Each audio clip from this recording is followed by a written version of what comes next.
The following is an Audio Renaissance presentation.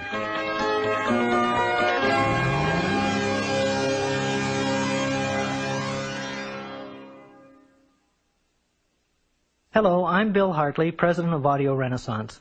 I'm very pleased to introduce you to this special two-cassette edition of Napoleon Hill's classic, Think and Grow Rich, co-produced by Audio Renaissance Tapes and Cassette Productions Unlimited. This unique presentation of Think and Grow Rich combines excerpts from the book read by Joe Slattery with personal anecdotes told by the author himself, Napoleon Hill.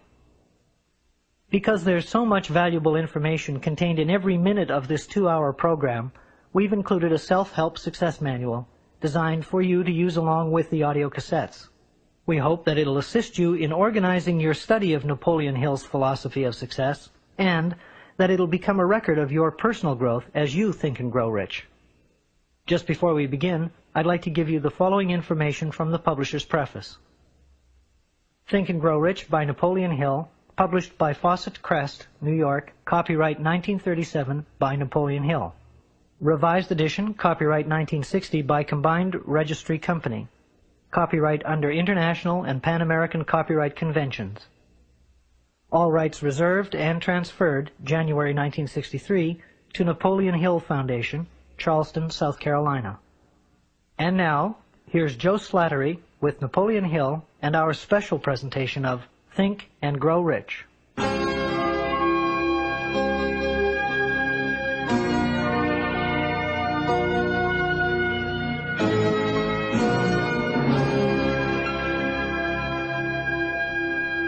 Think and Grow Rich is one of the most influential books of all time in pointing the way to personal achievement, to financial independence, and to riches of the spirit beyond measurement in money.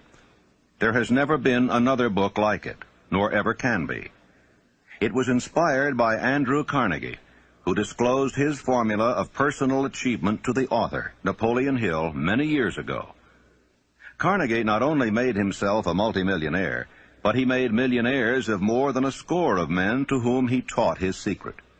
Another 500 wealthy men revealed the source of their riches to Napoleon Hill, who has spent a lifetime of research in bringing their message to people in all walks of life who are willing to give their thoughts, ideas, and organized plans in return for riches.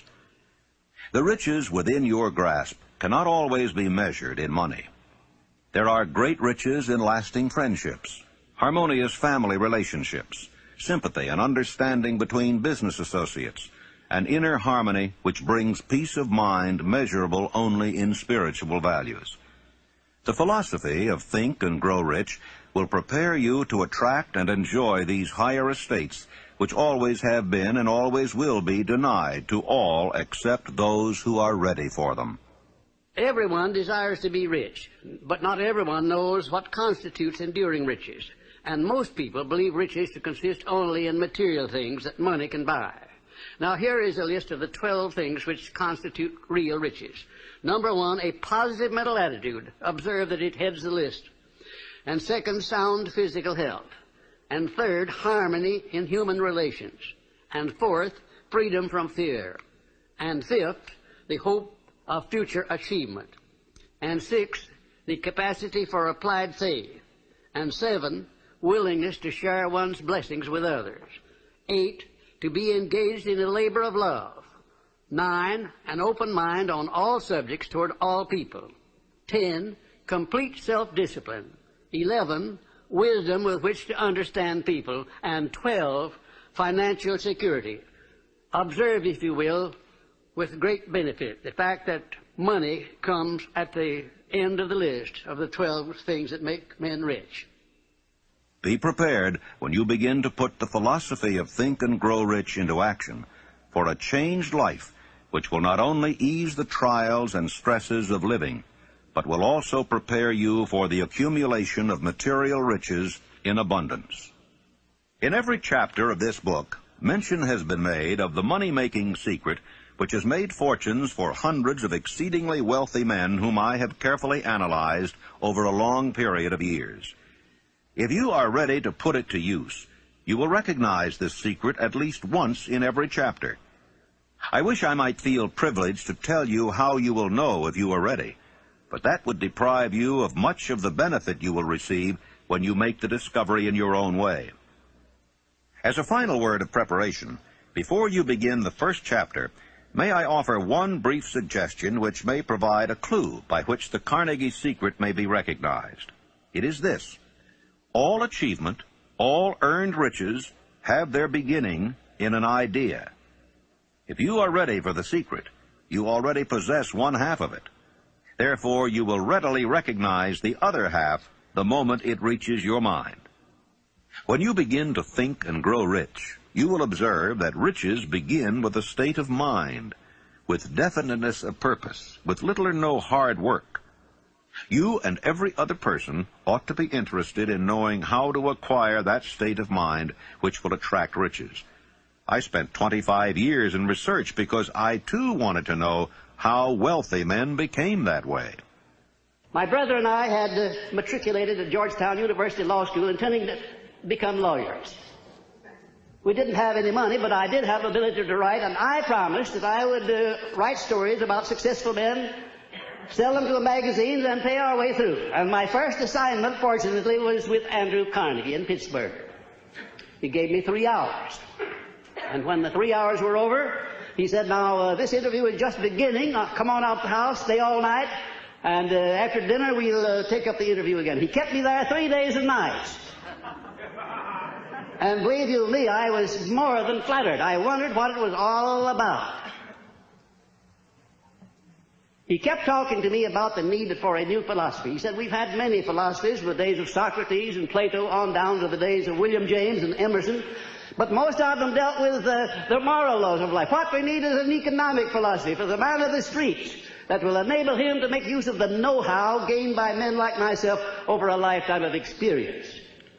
Well, it sounded very nice to me, except for one thing. I didn't know exactly what that word philosophy meant. And finally, at the end of the third day, he said, now look here, I have been talking to you for 3 days about the need for a new philosophy. I'm going to ask you a question about it. If I commission you to become the author of this philosophy, give you letters of introduction to men whose experiences you will need in collaboration with yourself, are you willing to put in 20 years of research, because that's how long it will take, paying your own way as you go along without any subsidy from me, yes or no?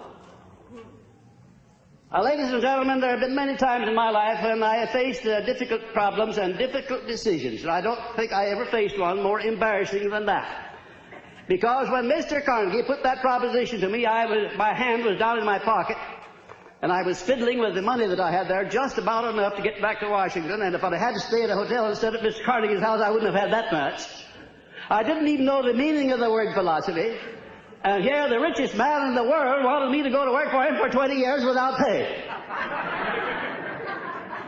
Wasn't that a situation for you? I started to tell Mr. Carnegie, I started to do just exactly what you or the most of us people would have done under the same circumstances.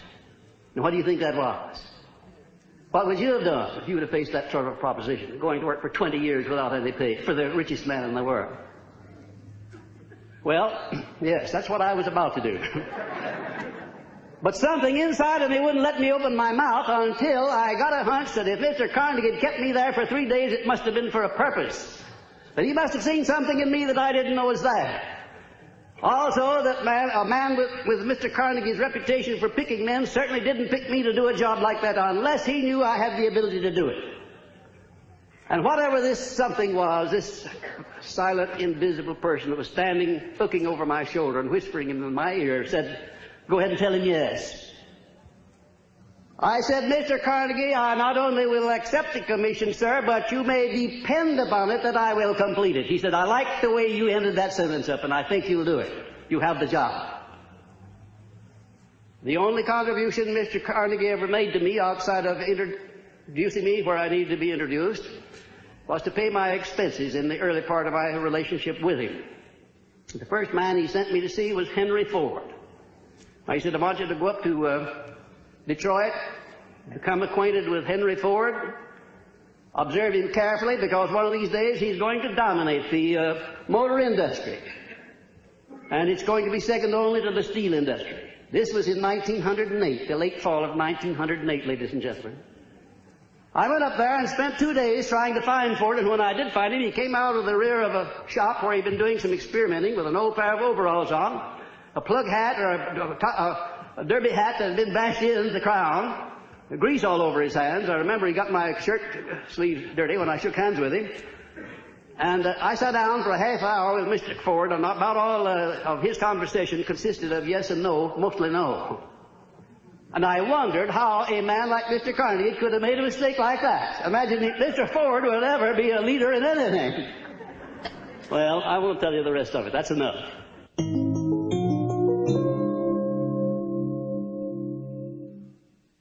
Desire. The starting point of all achievement. The first step toward riches. A long while ago, a great warrior faced a situation which made it necessary for him to make a decision which ensured his success on the battlefield. He was about to send his armies against a powerful foe, whose men outnumbered his own. He loaded his soldiers into boats, sailed to the enemy's country, unloaded soldiers and equipment, then gave the order to burn the ships that had carried them. Addressing his men before the first battle, he said, "You see the boats going up in smoke. That means that we cannot leave these shores alive unless we win. We now have no choice. We win or we perish." They won. Every person who wins in an undertaking must be willing to burn his ships and cut all sources of retreat. Only by so doing can one be sure of maintaining that state of mind known as a burning desire to win, essential to success. Every human being who reaches the age of understanding of the purpose of money wishes for it. Wishing will not bring riches, but desiring riches with a state of mind that becomes an obsession, then planning definite ways and means to acquire riches, and backing those plans with persistence which does not recognize failure, will bring riches. 6 ways to turn desires into gold. The method by which desire for riches can be transmuted into its financial equivalent consists of 6 definite practical steps. That is, first, fix in your mind the exact amount of money you desire. It is not sufficient merely to say, "I want plenty of money." Be definite as to the amount. There is a psychological reason for definiteness, which will be described in a subsequent chapter. Second, determine exactly what you intend to give in return for the money you desire. There is no such reality as something for nothing. Third, establish a definite date when you intend to possess the money you desire. Fourth, create a definite plan for carrying out your desire, and begin at once, whether you are ready or not, to put this plan into action. Fifth, write out a clear, concise statement of the amount of money you intend to acquire, name the time limit for its acquisition, state what you intend to give in return for the money, and describe clearly the plan through which you intend to accumulate it. Sixth, read your written statement aloud twice daily, once just before retiring at night and once after arising in the morning. As you read, see and feel and believe yourself already in possession of the money. It is important that you follow the instructions described in these 6 steps. It is especially important that you observe and follow the instructions in the 6th paragraph. You may complain that it's impossible for you to see yourself in possession of money before you actually have it. Here is where a burning desire will come to your aid. If you truly desire money so keenly that your desire is an obsession, you will have no difficulty in convincing yourself that you will acquire it. The object is to want money and to become so determined to have it that you convince yourself you will have it. Can you imagine yourself a millionaire? To the uninitiated, who has not been schooled in the working principles of the human mind, these instructions may appear impractical. It may be helpful to all who fail to recognize the soundness of the 6 steps to know that the information they convey was received from Andrew Carnegie, who began as an ordinary laborer in the steel mills, but managed, despite his humble beginning, to make these principles yield him a fortune of considerably more than $100 million. It may be a further help to know that the 6 steps here recommended were carefully scrutinized by the late Thomas A. Edison, who placed his stamp of approval upon them as being not only the steps essential for the accumulation of money, but for the attainment of any goal. The steps call for no hard labor. They call for no sacrifice. They do not require one to become ridiculous or credulous. To apply them calls for no great amount of education. But the successful application of these 6 steps does call for sufficient imagination to enable one to see and to understand that accumulation of money cannot be left to chance, good fortune, and luck. One must realize that all who have accumulated great fortunes first did a certain amount of dreaming, hoping, wishing, desiring, and planning before they acquired money. You may as well know right here that you can never have riches in great quantity unless you can work yourself into a white heat of desire for money and actually believe you will possess it. If the thing you wish to do is right and you believe in it, go ahead and do it. Put your dream across, and never mind what they say if you meet with temporary defeat, for they, perhaps, do not know that every failure brings with it the seed of an equivalent success. Thomas Edison dreamed of a lamp that could be operated by electricity, began where he stood to put his dream into action, and despite more than 10,000 failures, he stood by that dream until he had made it a physical reality. Practical dreamers do not quit. Imagine a man, for instance, standing by through 10,000 different failures, as Mr. Edison did, before giving up. His personal initiative was so definite that he told me that if he hadn't found the secret of the incandescent electric lamp, that at that very moment he would be in the laboratory working on it instead of being out there wasting his time talking with me. And then in a more serious note, Mr. Edison said, you know, I had to succeed because I finally ran out of things that wouldn't work. And I've thought of that so many times, wondering why more people don't keep on keeping on until they run out of things that won't work, for then they're bound to find the thing that will work. There is a difference between wishing for a thing and being ready to receive it. No one is ready for a thing until he believes he can acquire it. The state of mind must be belief, not mere hope or wish. Open-mindedness is essential for belief. Closed minds do not inspire faith, courage, and belief. Remember, no more effort is required to aim high in life, to demand abundance and prosperity, than is required to accept misery and poverty. I believe in the power of desire backed by faith, because I have seen this power lift men from lowly beginnings to places of power and wealth. I have seen it rob the grave of its victims. I have seen it serve as the medium by which men stage a comeback after having been defeated in 100 different ways. I have seen it provide my own son with a normal, happy, successful life, despite nature's having sent him into the world without ears. When my second son, Blair, was born, he was born without ears. And the doctors told me that he would be a deaf mute all of his life. I told him he would not be a deaf mute, and that he would live to have 100% of his hearing just like other children. And one of these doctors came over and put his arm on my shoulder, and he said, now look here, Napoleon, there are some things in this world that neither you nor I nor anyone else can do anything about, and now you face one of those situations. I said, Doctor, there is nothing in this world that I can't do something about, if it's nothing more than adjust myself to an unpleasant situation so it does not destroy my spirit. I went to work on that child through prayer before I ever saw him. I worked on him continuously, almost 4 hours a day for the first 4 years of his life.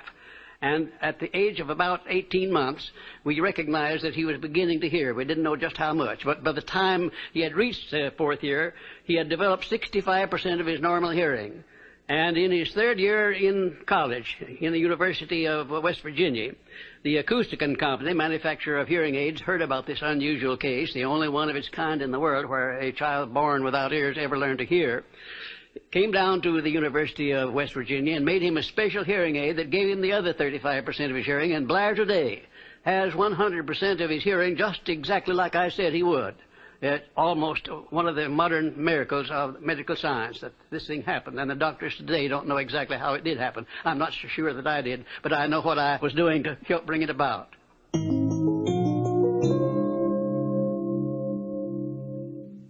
Faith is the head chemist of the mind. When faith is blended with thought, the subconscious mind instantly picks up the vibration, translates it into its spiritual equivalent, and transmits it to infinite intelligence, as in the case of prayer. The emotions of faith, love, and sex are the most powerful of all the major positive emotions. When the three are blended, they have the effect of coloring thought in such a way that it instantly reaches the subconscious mind, where it is changed into its spiritual equivalent, the only form that induces a response from infinite intelligence. How to develop faith? There comes now a statement which will give a better understanding of the importance the principle of autosuggestion assumes in the transmutation of desire into its physical or monetary equivalent. Namely, faith is a state of mind which may be induced or created by affirmation or repeated instructions to the subconscious mind through the principle of autosuggestion. Repetition of affirmation of orders to your subconscious mind is the only known method of voluntary development of the emotion of faith. No one is doomed to bad luck. There are millions of people who believe themselves doomed to poverty and failure because of some strange force over which they believe they have no control. They are the creators of their own misfortunes because of this negative belief, which is picked up by the subconscious mind and translated into its physical equivalent. In language which any normal human being can understand, we will describe all that is known about the principle through which faith may be developed where it does not already exist. Have faith in yourself, faith in the infinite. Before we begin, you should be reminded again that faith is the eternal elixir which gives life, power, and action to the impulse of thought. The foregoing sentence is worth reading a second time, and a third, and a fourth. It is worth reading aloud. Faith is the starting point of all accumulation of riches. Faith is the basis of all miracles and all mysteries which cannot be analyzed by the rules of science. Faith is the only known antidote for failure. Faith is the element, the chemical, which, when mixed with prayer, gives one direct communication with infinite intelligence. Faith is the element which transforms the ordinary vibration of thought created by the finite mind of man into the spiritual equivalent. Faith is the only agency through which the cosmic force of infinite intelligence can be harnessed and used by man. Thoughts which are mixed with any of the feelings of emotions constitute a magnetic force which attracts other similar or related thoughts. Now let us go back to the starting point and become informed as to how the original seed of an idea, plan, or purpose may be planted in the mind. The information is easily conveyed. Any idea, plan, or purpose may be placed in the mind through repetition of thought. This is why you are asked to write out a statement of your major purpose or definite chief aim, commit it to memory, and repeat it in audible words day after day until these vibrations of sound have reached your subconscious mind. Resolve to throw off the influences of any unfortunate environment and to build your own life to order. Taking inventory of mental assets and liabilities, you may discover that your greatest weakness is lack of self-confidence. This handicap can be surmounted and timidity translated into courage through the aid of the principle of autosuggestion. The application of this principle may be made through a simple arrangement of positive thought impulses stated in writing, memorized, and repeated until they become a part of the working equipment of the subconscious faculty of your mind. Self-confidence formula.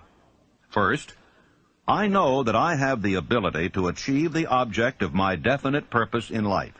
Therefore, I demand of myself persistent, continuous action toward its attainment, and I here and now promise to render such action. Second, I realize the dominating thoughts of my mind will eventually reproduce themselves in outward physical action and gradually transform themselves into physical reality. Therefore, I will concentrate my thoughts for 30 minutes daily upon the task of thinking of the person I intend to become, thereby creating in my mind a clear mental picture.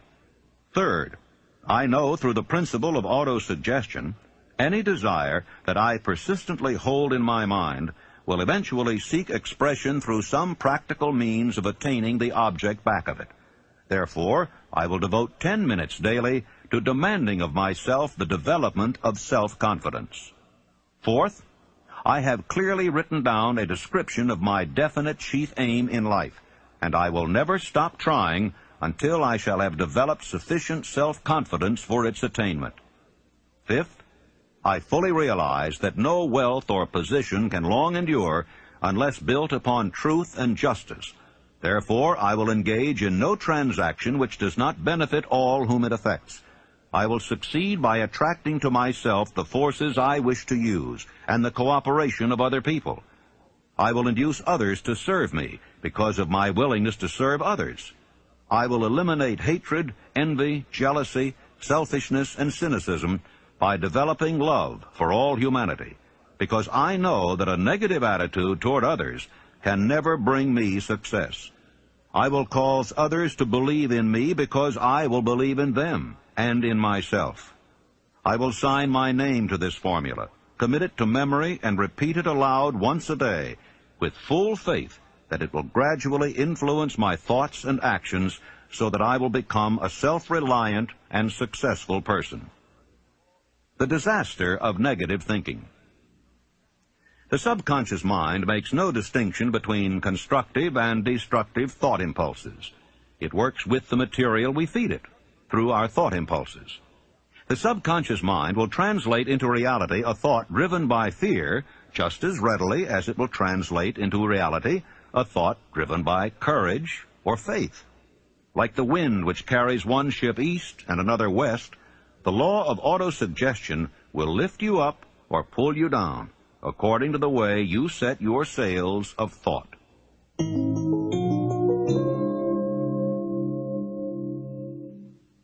Autosuggestion, the medium for influencing the subconscious mind, the third step toward riches. Autosuggestion is a term which applies to all suggestions and all self-administered stimuli which reach one's mind through the five senses. Stated in another way, autosuggestion is self-suggestion. It is the agency of communication between that part of the mind where conscious thought takes place, and that which serves as the seat of action for the subconscious mind. See and feel money in your hands. You were instructed in the last of the 6 steps described in the chapter on desire to read aloud twice daily the written statement of your desire for money, and to see and feel yourself in possession of the money. By following these instructions, you communicate the object of your desire directly to your subconscious mind in a spirit of absolute faith. Through repetition of this procedure, you voluntarily create thought habits which are favorable to your efforts to transmute desire into its monetary equivalent. Remember, therefore, when reading aloud the statement of your desire, through which you are endeavoring to develop a money consciousness, that the mere reading of the words is of no consequence unless you mix emotion or feeling with your words. Your subconscious mind recognizes and acts only upon thoughts which have been well mixed with emotion or feeling. Plain, unemotional words do not influence the subconscious mind. You will get no appreciable results until you learn to reach your subconscious mind with thoughts or spoken words which have been well emotionalized with belief. Do not become discouraged if you cannot control and direct your emotions the first time you try to do so. Remember, there is no such possibility as something for nothing. You cannot cheat, even if you desire to do so. The price of ability to influence your subconscious mind is everlasting persistence in applying the principles described here. You cannot develop the desired ability for a lower price.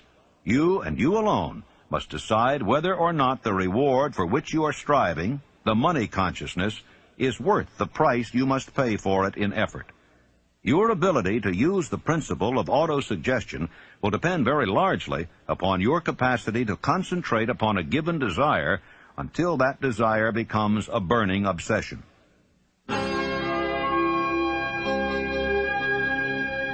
Please fast forward to the end and turn the tape over for proper cueing of side 2.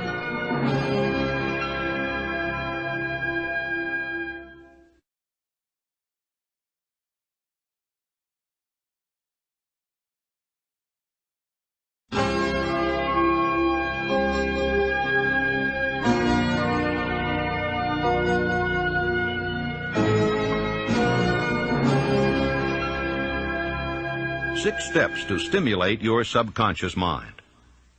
The instructions given in connection with the 6 steps in the 2nd chapter will now be summarized and blended with the principles covered by this chapter as follows. First, go into some quiet spot, preferably in bed at night, where you will not be disturbed or interrupted.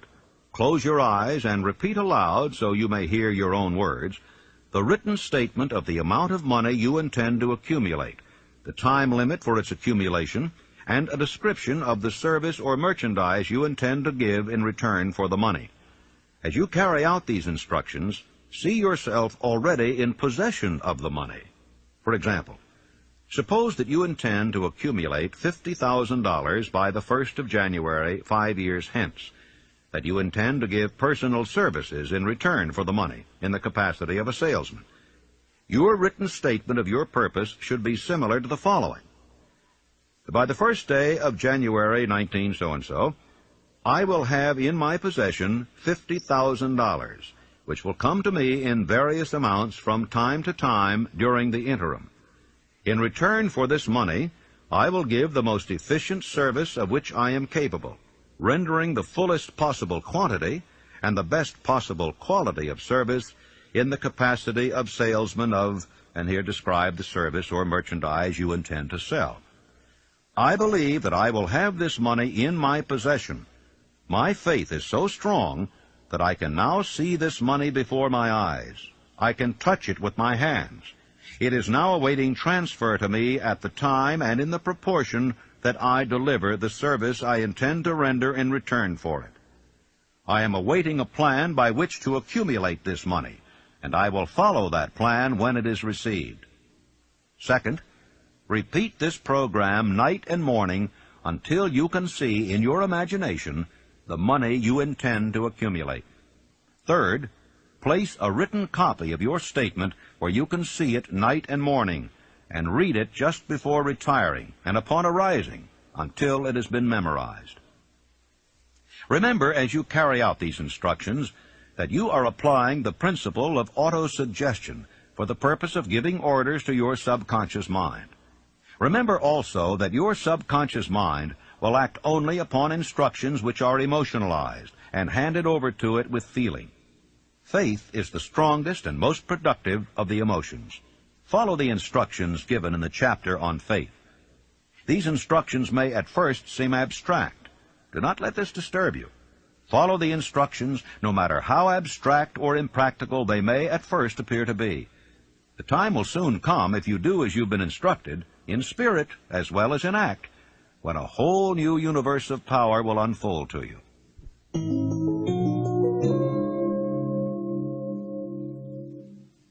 Specialized knowledge, personal experiences or observations, the 4th step toward riches.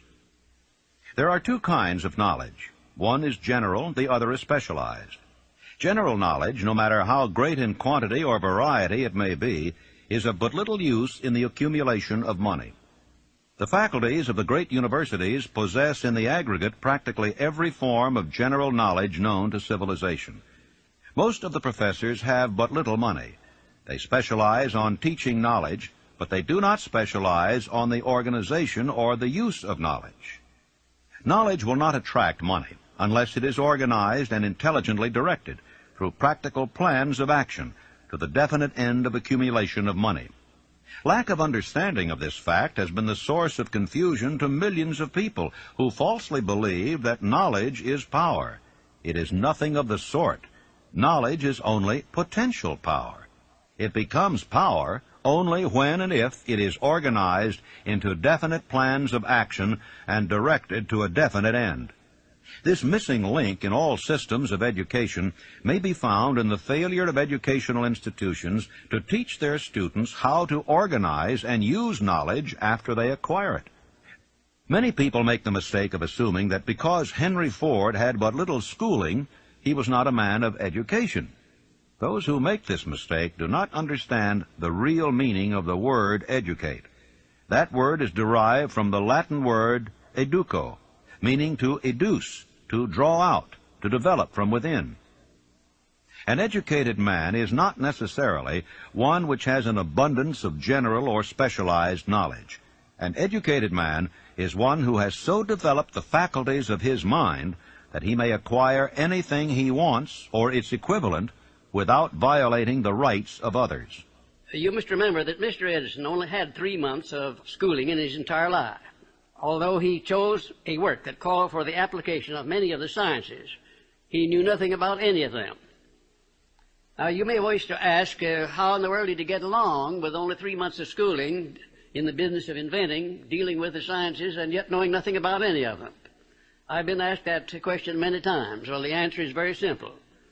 He got along by surrounding himself with men who did understand the sciences, technical men, educated men, and he used their brains just as successfully as if he had had the knowledge himself. As a matter of fact, every successful man in the upper brackets of achievement makes use of other people's knowledge and their influence and their education under the mastermind principle. Then there would be Mr. Andrew Carnegie, my sponsor. He came over to this country in the steerage, didn't have enough money to pay first-class fare on the boat. And he rose to a high position in the world by surrounding himself with men who knew more than he did, who could do the things that he wanted done. And I could name 100 others who started in low positions and rose to high positions in life by associating themselves with other people under the mastermind principle. The accumulation of great fortunes calls for power, and power is acquired through highly organized and intelligently directed specialized knowledge.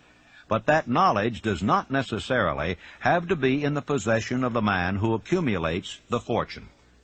The preceding paragraph should give hope and encouragement to the man with ambition to accumulate a fortune who has not possessed himself of the necessary education to supply such specialized knowledge as he may require. Men sometimes go through life suffering from inferiority complexes because they are not men of education. The man who can organize and direct a mastermind group of men who possess knowledge useful in the accumulation of money is just as much a man of education as any man in the group. Back of all ideas is specialized knowledge. Unfortunately, for those who do not find riches in abundance, specialized knowledge is more abundant and more easily acquired than ideas. Because of this very truth, there is a universal demand and an ever-increasing opportunity for the person capable of helping men and women to sell their personal services advantageously. Capability means imagination, the one quality needed to combine specialized knowledge with ideas in the form of organized plans designed to yield riches. If you have imagination, this chapter may present you with an idea sufficient to serve as the beginning of the riches you desire. Remember, the idea is the main thing. Specialized knowledge may be found just around the corner, any corner.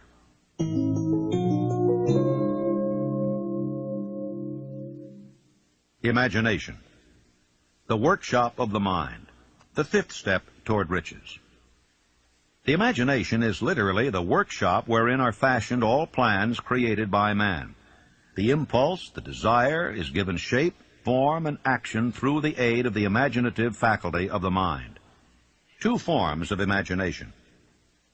The imaginative faculty functions in two forms. One is known as synthetic imagination, and the other as creative imagination. Synthetic imagination. Through this faculty, one may arrange old concepts, ideas, or plans into new combinations. This faculty creates nothing.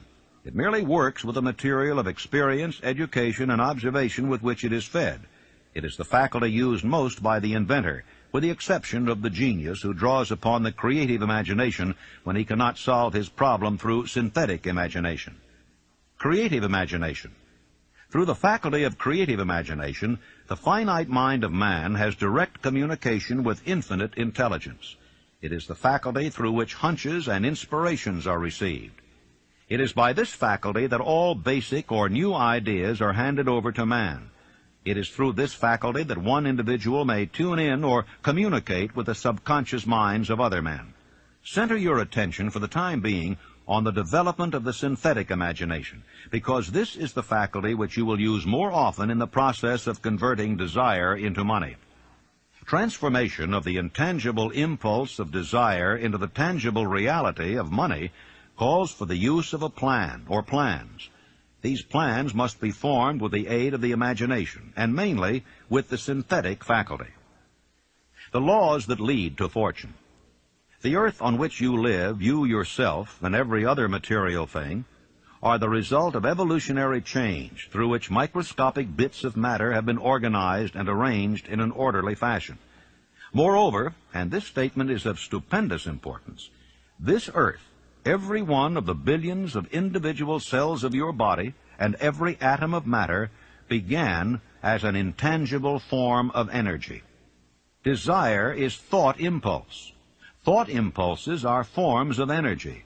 When you begin with a thought impulse, desire to accumulate money, you are drafting into your service the same stuff that nature used in creating this earth and every material form in the universe, including the body and brain in which the thought impulses function. If you are one of those who believe that hard work and honesty alone will bring riches, perish the thought. It is not true. Riches, when they come in huge quantities, are never the result of hard work alone. Riches come, if they come at all, in response to definite demands based upon the application of definite principles, and not by chance or luck. Generally speaking, an idea is an impulse of thought that impels action by an appeal to the imagination. All master salesmen know that ideas can be sold where merchandise cannot.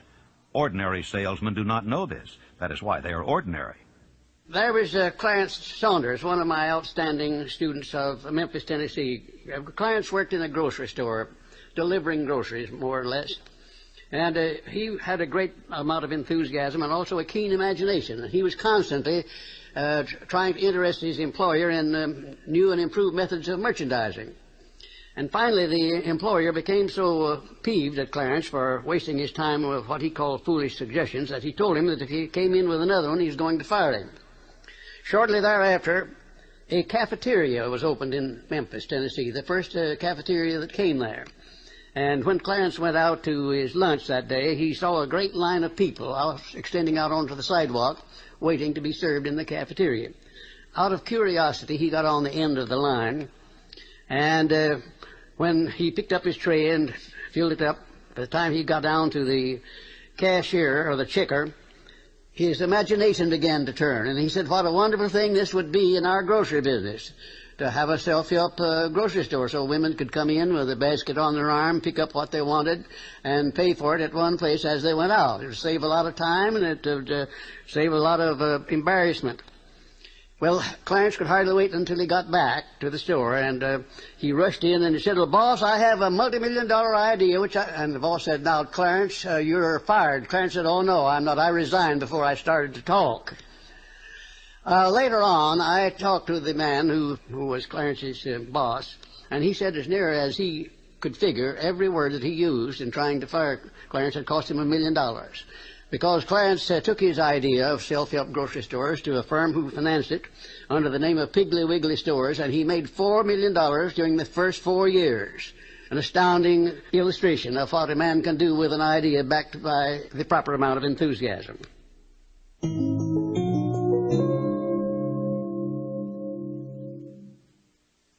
Organized planning, the crystallization of desire into action, the sixth step toward riches. You have learned that everything man creates or acquires begins in the form of desire. That desire is taken on the first lap of its journey from the abstract to the concrete into the workshop of the imagination, where plans for its transition are created and organized. You will now be instructed how to build plans which will be practical, namely, A, Ally yourself with a group of as many people as you may need for the creation and carrying out of your plan or plans for the accumulation of money, making use of the mastermind principle described in a later chapter. Compliance with this instruction is absolutely essential. Do not neglect it. B. Before forming your mastermind alliance, decide what advantages and benefits you may offer the individual members of your group in return for their cooperation. No one will work indefinitely without some form of compensation. No intelligent person will either request or expect another to work without adequate compensation, although this may not always be in the form of money. C. Arrange to meet with the members of your mastermind group at least twice a week, and more often if possible, until you have jointly perfected the necessary plan or plans for the accumulation of money. D. Maintain perfect harmony between yourself and every member of your mastermind group. If you fail to carry out this instruction to the letter, you may expect to meet with failure. The mastermind principle cannot obtain where perfect harmony does not prevail. Keep in mind these facts. First, you are engaged in an undertaking of major importance to you. To be sure of success, you must have plans which are faultless. Second, you must have the advantage of the experience, education, native ability, and imagination of other minds. This is in harmony with the methods followed by every person who has accumulated a great fortune. The most intelligent man living cannot succeed in accumulating money, nor in any other undertaking, without plans which are practical and workable. Just keep this fact in mind, and remember when your plans fail that temporary defeat is not permanent failure. It may only mean that your plans have not been sound. Build other plans. Start all over again. No follower of this philosophy can reasonably expect to accumulate a fortune without experiencing temporary defeat. When defeat comes, accept it as a signal that your plans are not sound. Rebuild those plans and set sail once more toward your coveted goal. If you give up before your goal has been reached, you are a quitter. A quitter never wins, and a winner never quits. Lift this sentence out. Write it on a piece of paper in letters an inch high, and place it where you will see it every night before you go to sleep, and every morning before you go to work. Take my son Blair, for instance, who was born without any sign of ears. As a result of that adversity, he was trained to believe that it was not an adversity, that it was a blessing, because it would cause people to recognize his condition, and they'd go out of their way to be kind to him, and that's exactly the way it turned out. I have often said that my son Blair has made it possible to get through life with less resistance than his other two brothers who have all of their faculties. Adversity. I think I can tell you, had it not been for the many adversities which I experienced in the early part of my work with Andrew Carnegie, I never would have completed the science of personal achievement. I had adversity after adversity, but I learned to transmute those adversities into something constructive and to come up with something that would take the place of an adversity. Every time I failed, I said, well, this is just another opportunity that I have to prove that my philosophy can take care of the situation of failure. I learned to transmute all failures into successes. I also learned the difference between temporary defeat and failure. Most people accept defeat as permanent failure. Defeat is never failure. No circumstance is ever failure until it is accepted by the individual as such. And that's one of the greatest things that I learned about this principle of profiting by adversity. When you begin to select members for your mastermind group, endeavor to select those who do not take defeat seriously. Some people foolishly believe that only money can make money. This is not true. Desire, transmuted into its monetary equivalent through the principles laid down here, is the agency through which money is made. Money of itself is nothing but inert matter. It cannot move, think, or talk, but it can hear when a man who desires it calls it to come. Planning the sale of personal services. Intelligent planning is essential for success in any undertaking designed to accumulate riches. Here will be found detailed instructions to those who must begin the accumulation of riches by selling personal services. It should be encouraging to know that practically all the great fortunes began in the form of compensation for personal services, or from the sale of ideas. What else except ideas and personal services would one not possessed of property have to give in return for riches? The major attributes of leadership. The following are important factors of leadership. 1. Unwavering courage based upon knowledge of self and of one's occupation. No follower wishes to be dominated by a leader who lacks self-confidence and courage. No intelligent follower will be dominated by such a leader very long. 2. Self-control. The man who cannot control himself can never control others. Self-control sets a mighty example for one's followers, which the more intelligent will emulate. 3. A keen sense of justice. Without a sense of fairness and justice, no leader can command and retain the respect of his followers. 4. Definiteness of decision. The man who wavers in his decisions shows that he is not sure of himself, cannot lead others successfully. 5. Definiteness of plans. The successful leader must plan his work and work his plan. A leader who moves by guesswork without practical, definite plans is comparable to a ship without a rudder. Sooner or later he will land on the rocks. 6. The habit of doing more than paid for. One of the penalties of leadership is the necessity of willingness upon the part of the leader to do more than he requires of his followers. 7. A pleasing personality. No slovenly, careless person can become a successful leader. Leadership calls for respect.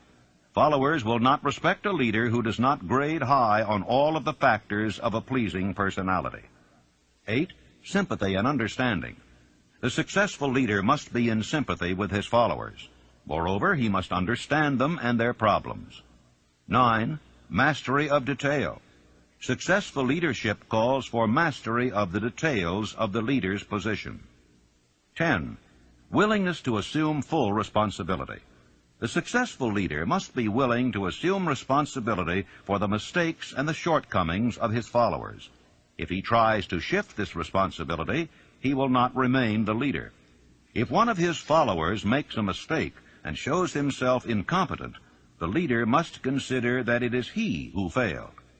11. Cooperation.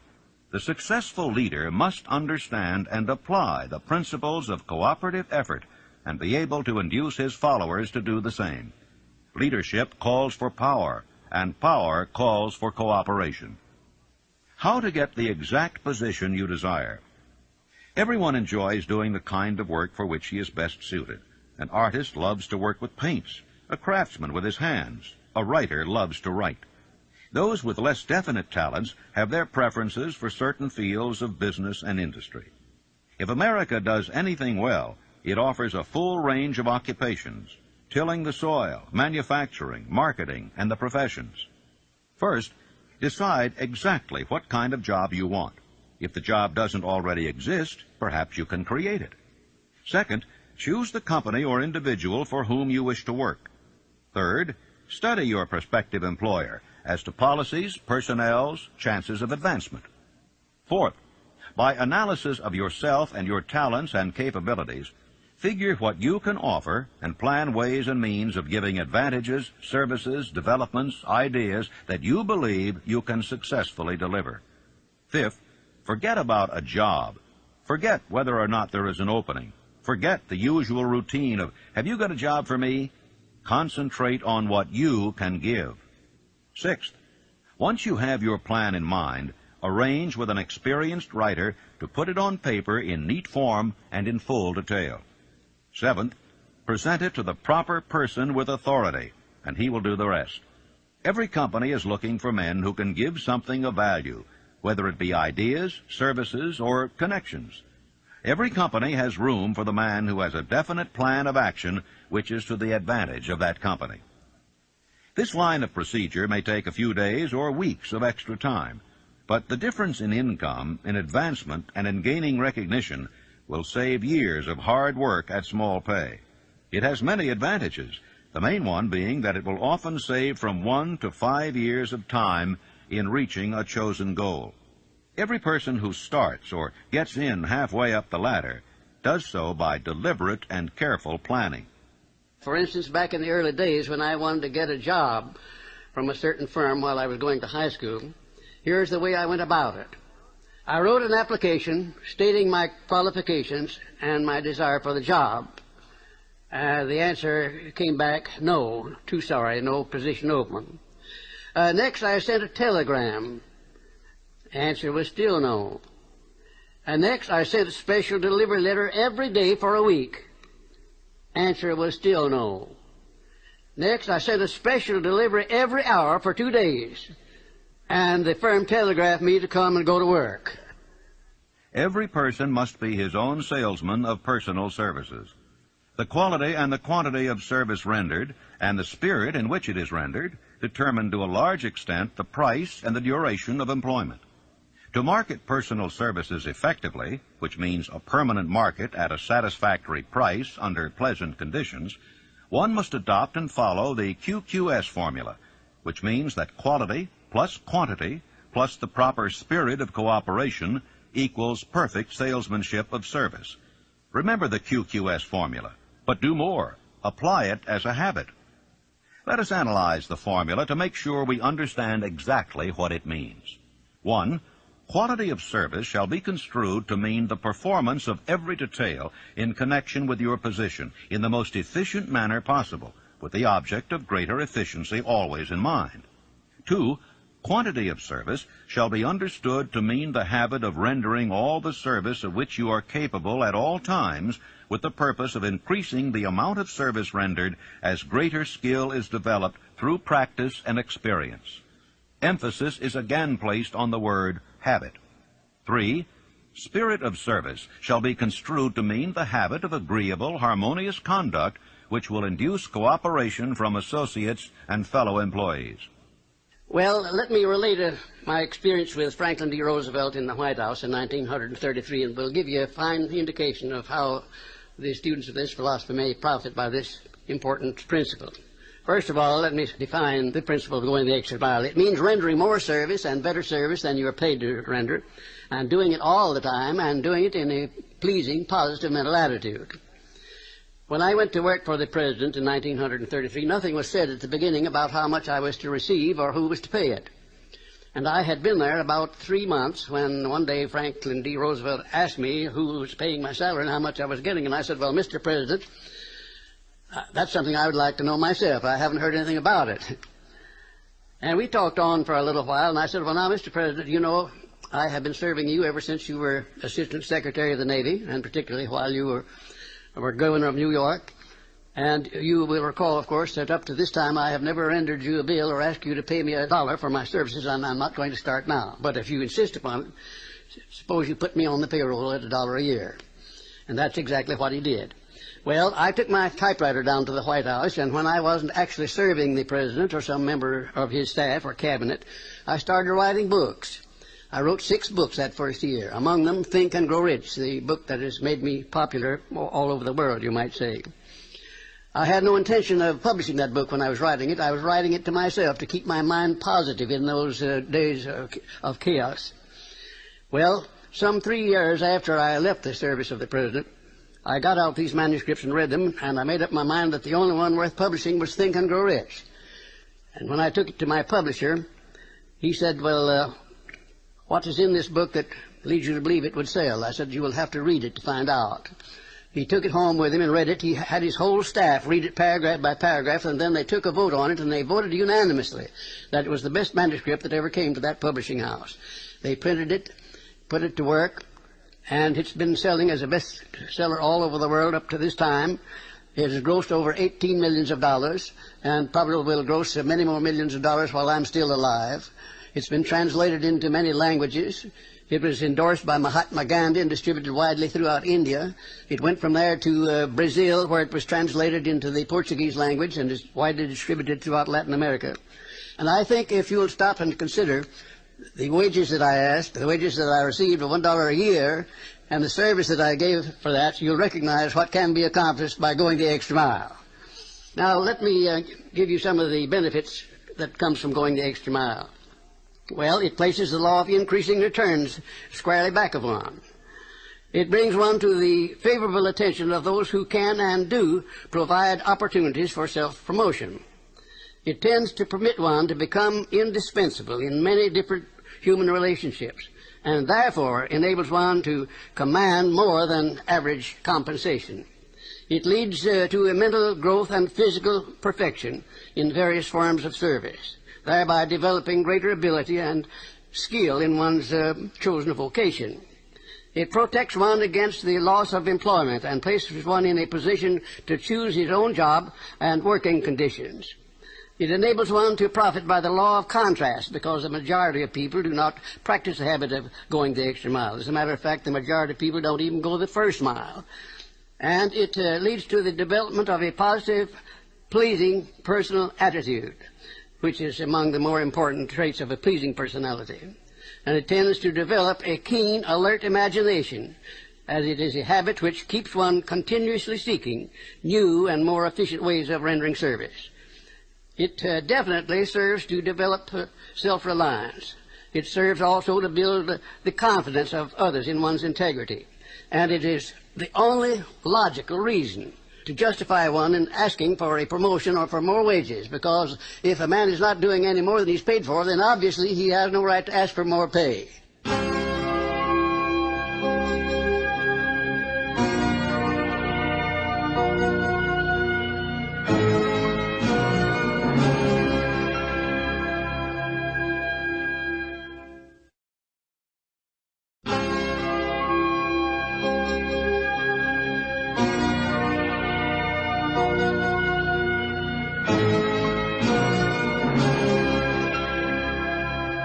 Do you know your own worth? The oldest of admonitions is, "Man, know thyself." If you market merchandise successfully, you must know the merchandise. The same is true in marketing personal services. You should know all of your weaknesses in order that you may either bridge them or eliminate them entirely. You should know your strength in order that you may call attention to it when selling your services. You can know yourself only through accurate analysis. Take inventory of yourself. Annual self-analysis is an essential in the effective marketing of personal services, as is annual inventory in merchandising. Moreover, the yearly analysis should disclose a decrease in faults and an increase in virtues. One goes ahead, stands still, or goes backward in life. One's object should be, of course, to go ahead. Annual self-analysis will disclose whether advancement has been made, and if so, how much. It will also disclose any backward steps one may have made. The effective marketing of personal services requires one to move forward even if the progress is slow.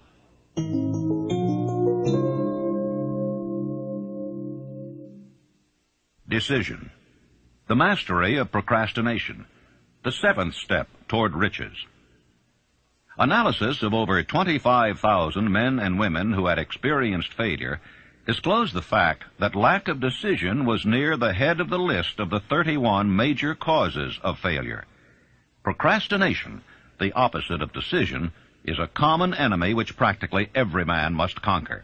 Analysis of several hundred people who had accumulated fortunes well beyond the $1 million mark disclosed the fact that every one of them had the habit of reaching decisions promptly and of changing these decisions slowly, if and when they were changed. People who fail to accumulate money, without exception, have the habit of reaching decisions, if at all, very slowly, and of changing these decisions quickly and often. Tips on making your own decisions. The majority of people who fail to accumulate money sufficient for their needs are generally easily influenced by the opinions of others. They permit the newspapers and the gossiping neighbors to do their thinking for them. Opinions are the cheapest commodities on earth. Everyone has a flock of opinions ready to be wished upon anyone who will accept them. Close friends and relatives, while not meaning to do so, often handicap one through opinions, and sometimes through ridicule, which is meant to be humorous. Thousands of men and women carry inferiority complexes with them all through life, because some well-meaning but ignorant person destroyed their confidence through opinions or ridicule. You have a brain and a mind of your own. Use it, and reach your own decisions. If you need facts or information from other people to enable you to reach decisions, as you probably will in many instances, acquire these facts or secure the information you need quietly without disclosing your purpose. 56 who risked the gallows. The greatest decision of all time as far as any American citizen is concerned was reached in Philadelphia, July 4th, 1776, when 56 men signed their names to a document which they well knew would bring freedom to all Americans or leave every one of the 56 hanging from a gallows. You have heard of this famous document, but you may not have drawn from it the great lesson in personal achievement it so plainly taught. We all remember the date of this momentous decision, but few of us realize what courage that decision required. We remember our history as it was taught. We remember dates and the names of the men who fought. We remember Valley Forge and Yorktown. We remember George Washington and Lord Cornwallis. But we know little of the real forces back of these names, dates, and places. We know still less of that intangible power which ensured us freedom long before Washington's armies reached Yorktown. It is nothing short of tragedy that the writers of history have missed entirely even the slightest reference to the irresistible power which gave birth and freedom to the nation destined to set up new standards of independence for all the peoples of the earth. I say it as a tragedy because it is the selfsame power which must be used by every individual who surmounts the difficulties of life and forces life to pay the price asked. Analyze the events which led to the Declaration of Independence, and be convinced that this nation, which now holds a position of commanding respect and power among all nations of the world, was born of a decision created by a mastermind consisting of 56 men. Note well the fact that it was their decision which ensured the success of Washington's armies, because the spirit of that decision was in the heart of every soldier who fought with him, and served as a spiritual power which recognizes no such thing as failure. Note also, with great personal benefit, that the power which gave this nation its freedom is the self-same power that must be used by every individual who becomes self-determining. This power is made up of the principles described in this book. It will not be difficult to detect in the story of the Declaration of Independence at least 6 of these principles: desire, decision, faith, persistence, the mastermind, and organized planning. Know what you want, and you'll generally get it. Throughout this philosophy will be found the suggestion that thought, backed by strong desire, has a tendency to transmute itself into its physical equivalent. In your search for the secret of the method, do not look for a miracle, because you will not find it. You will find only the eternal laws of nature. These laws are available to every person who has the faith and the courage to use them. They may be used to bring freedom to a nation, or to accumulate riches. Definiteness of decision always requires courage, sometimes very great courage. The 56 men who signed the Declaration of Independence staked their lives on the decision to affix their signatures to that document. The person who reaches a definite decision to procure the particular job and make life pay the price he asks does not stake his life on that decision. He stakes his economic freedom. Financial independence, riches, desirable business, and professional positions are not within reach of the person who neglects or refuses to expect, plan, and demand these things. The person who desires riches in the same spirit that Samuel Adams desired freedom for the colonies is sure to accumulate wealth.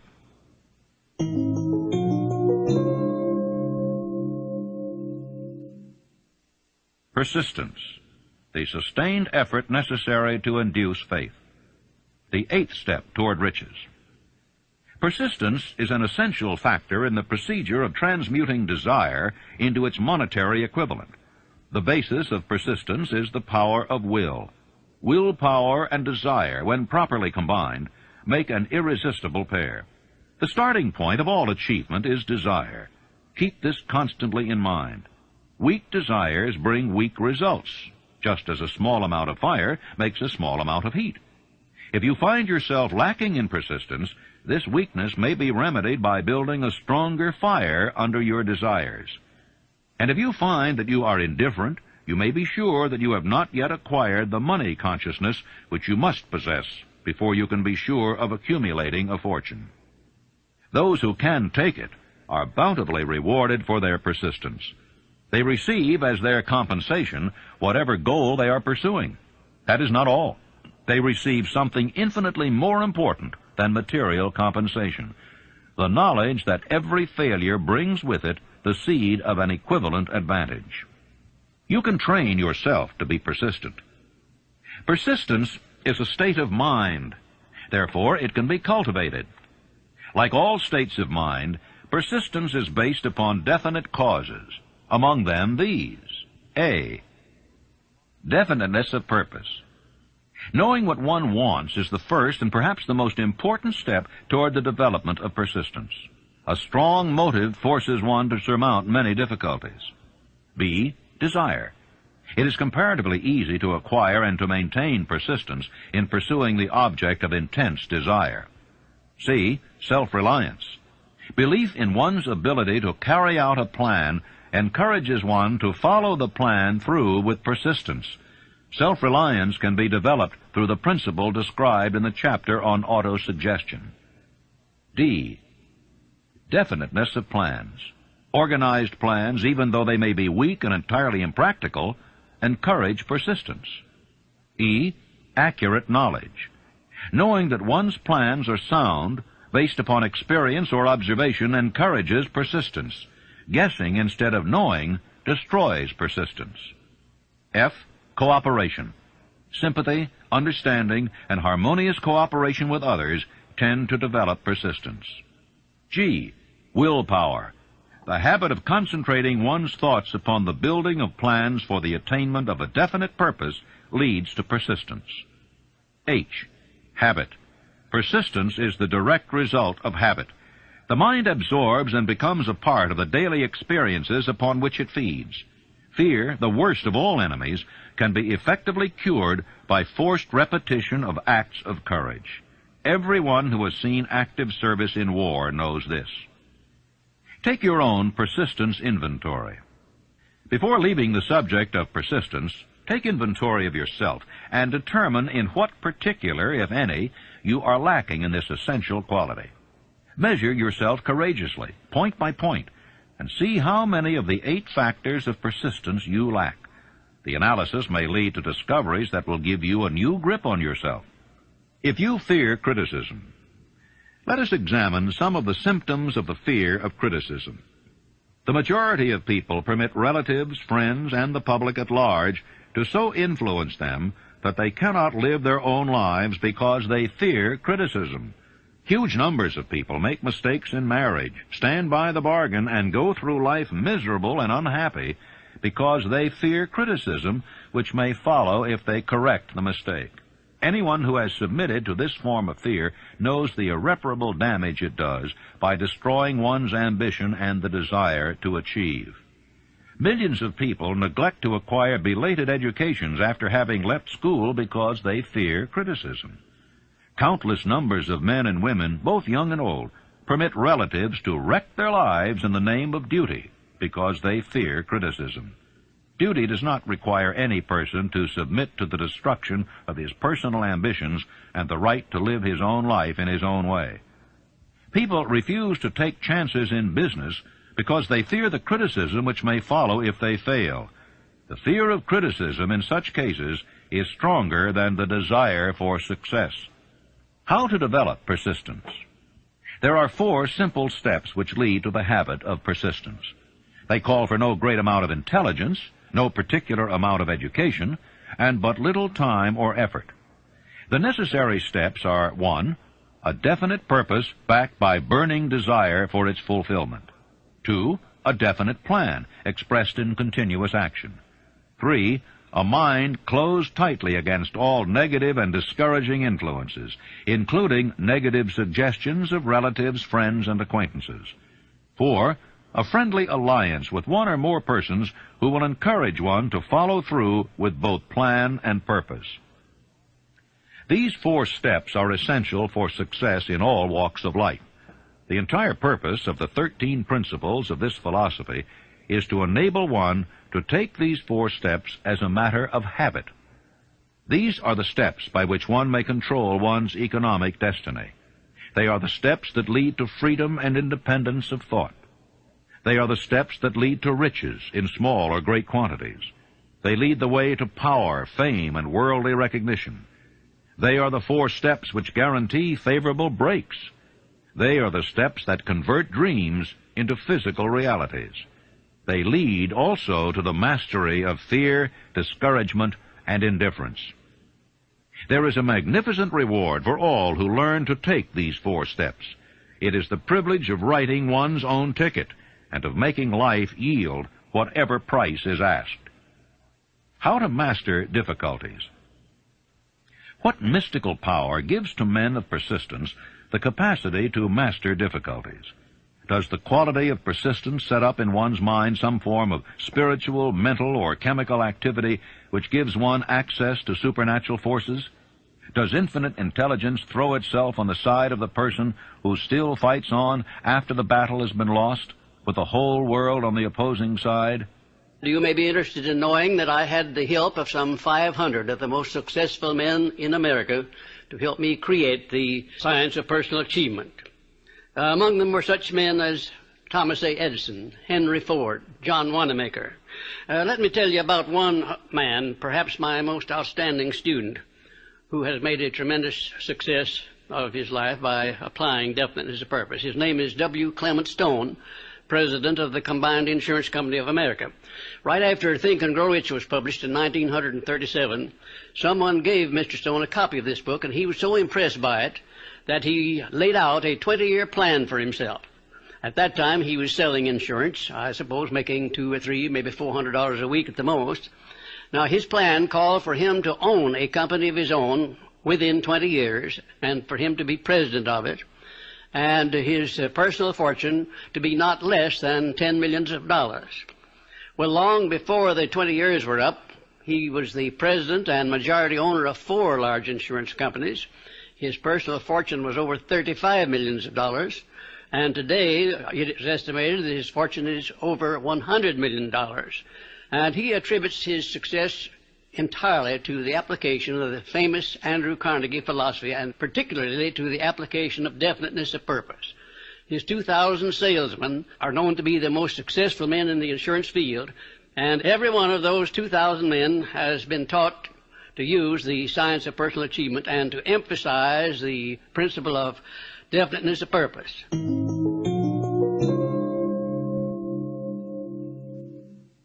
Power of the mastermind. The driving force. The 9th step toward riches.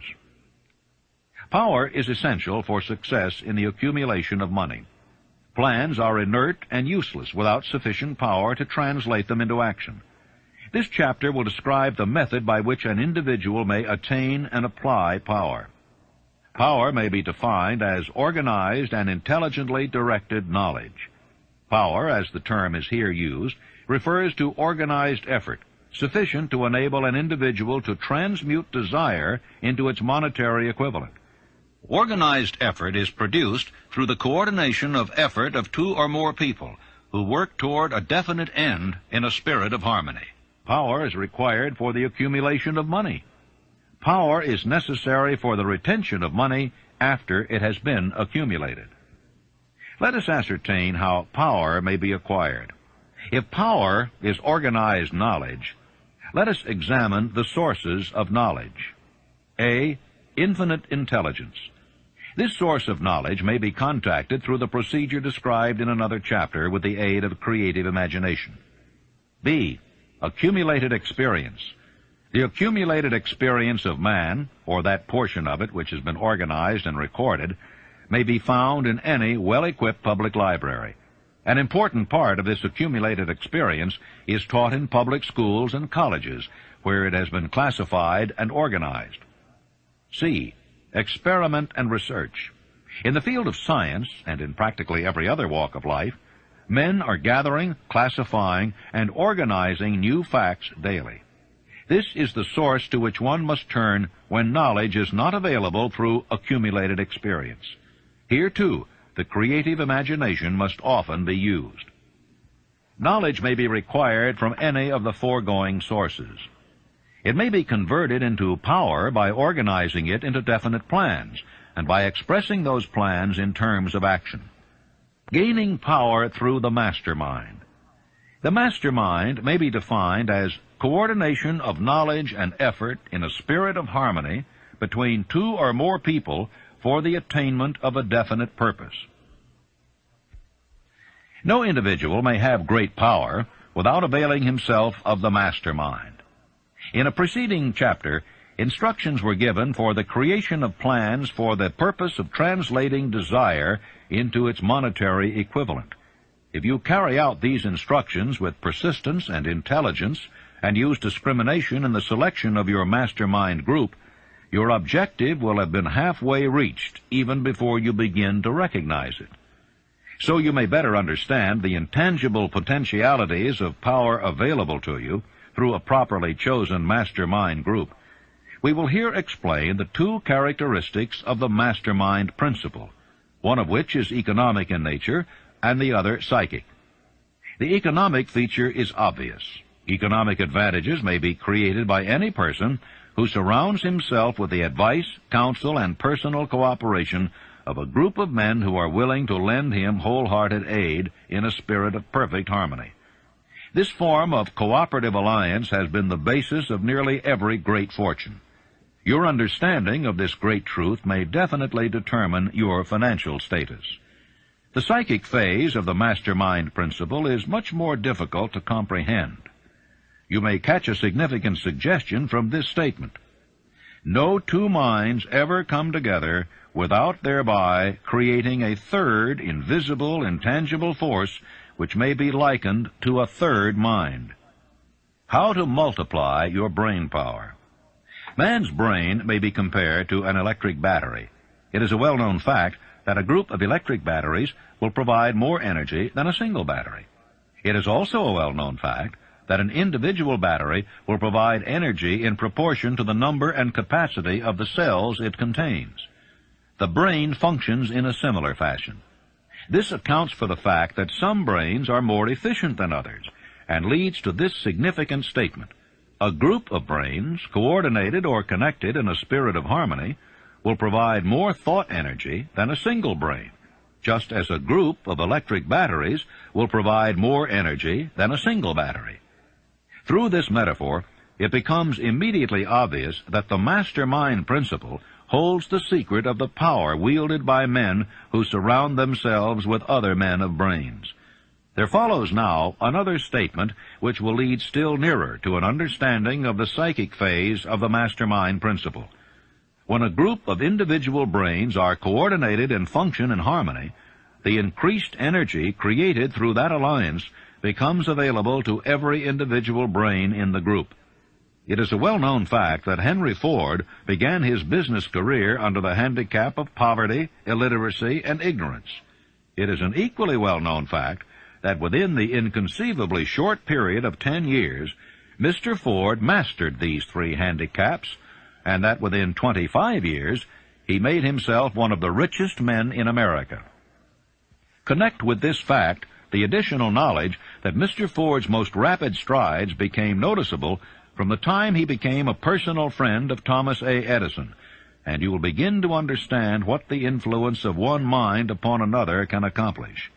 Go a step farther and consider the fact that Mr. Ford's most outstanding achievements began from the time that he formed the acquaintance of Harvey Firestone, John Burroughs, and Luther Burbank, each a man of great brain capacity, and you will have further evidence that power may be produced through friendly alliance of minds. Let me tell you about my experience in helping Franklin D. Roosevelt to create a mastermind which broke the back of the Depression in 1933. Shortly after the President entered the White House, he sent for me to come and go to work for him. We created one of the most outstanding masterminds that this nation has ever known, perhaps. It consisted of both houses of Congress working in harmony with the President, something that never had been done before and never has been done since, probably to the extent that we accomplished it there in 1933.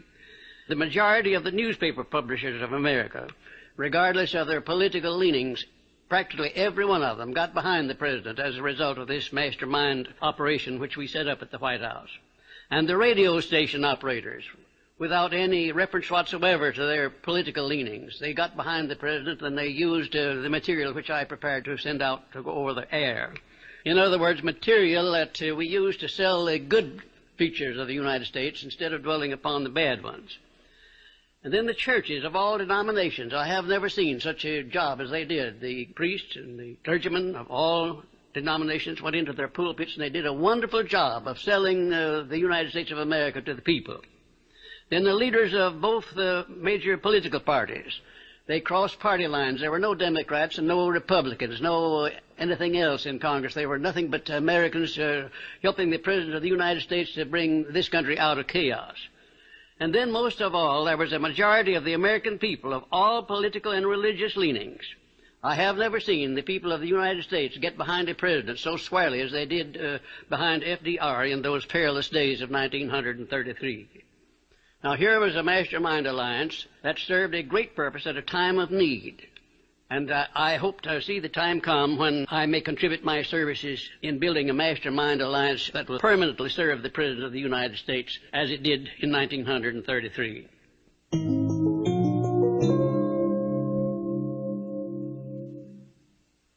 The mystery of sex transmutation, the 10th step toward riches. The meaning of the word transmute is, in simple language, the changing or transferring of one element or form of energy into another. The 10 stimuli of the mind. The human mind responds to stimuli through which it may be keyed up to high rates of vibration, known as enthusiasm, creative imagination, intense desire, and so on. The stimuli to which the mind responds most freely are 1. The desire for sex expression. 2. Love. 3. A burning desire for fame, power, or financial gain, money. 4. Music. 5. Friendship between either those of the same sex or those of the opposite sex.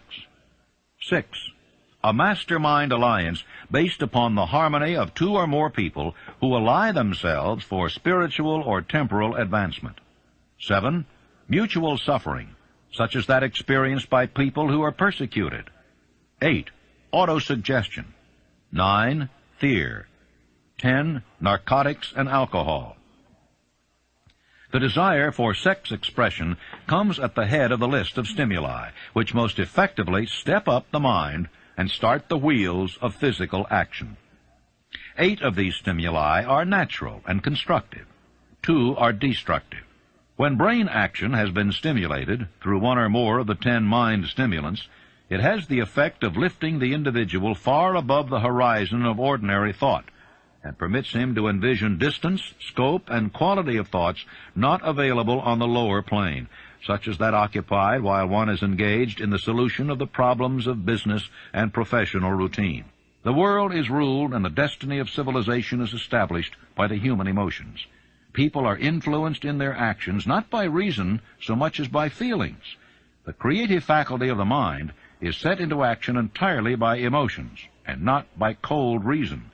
The most powerful of all human emotions is that of sex. There are other mind stimulants, some of which have been listed, but no one of them, nor all of them combined, can equal the driving power of sex. A mind stimulant is any influence which will either temporarily or permanently increase the intensity of thought. The 10 major stimulants described are those most commonly resorted to. Through these sources, one may commune with infinite intelligence, or enter at will the storehouse of the subconscious mind, either one's own or that of another person, a procedure which is all there is of genius. The emotion of sex is an irresistible force against which there can be no such opposition as an immovable body. When driven by this emotion, men become gifted with a superpower for action. Understand this truth, and you will catch the significance of the statement that sex transmutation contains the secret of creative ability. The transmutation of sex energy calls for the exercise of willpower, to be sure, but the reward is worth the effort. The desire for sexual expression is inborn and natural. The desire cannot and should not be submerged or eliminated, but it should be given an outlet through forms of expression which enrich the body, mind, and spirit of man. Sex alone is a mighty urge to action, but its forces are like a cyclone. They are often uncontrollable. When the emotion of love begins to mix itself with the emotion of sex, the result is calmness of purpose, poise, accuracy of judgment, and balance. Love is, without question, life's greatest experience. It brings one into communion with infinite intelligence. When mixed with the emotions of romance and sex, it may lead one far up the ladder of creative effort. The emotions of love, sex, and romance are sides of the eternal triangle of achievement-building genius. Love is an emotion with many sides, shades, and colors. But the most intense and burning of all kinds of love is that experienced in the blending of the emotions of love and sex. When the emotion of romance is added to those of love and sex, the obstructions between the finite mind of man and infinite intelligence are removed. Then a genius has been born.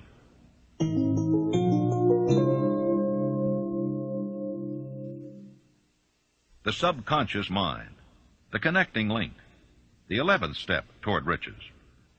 The subconscious mind consists of a field of consciousness in which every impulse of thought that reaches the conscious mind through any of the 5 senses is classified and recorded, and from which thoughts may be recalled or withdrawn as letters may be taken from a filing cabinet.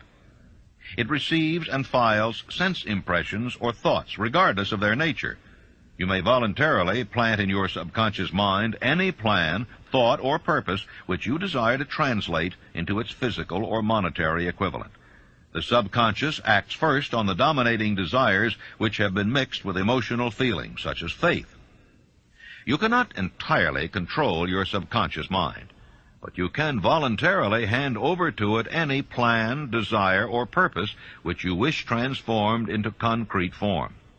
After you have accepted as a reality the existence of the subconscious mind and understand its possibilities as a medium for transmuting your desires into their physical or monetary equivalent, you will comprehend the full significance of the instructions given in the chapter on desire.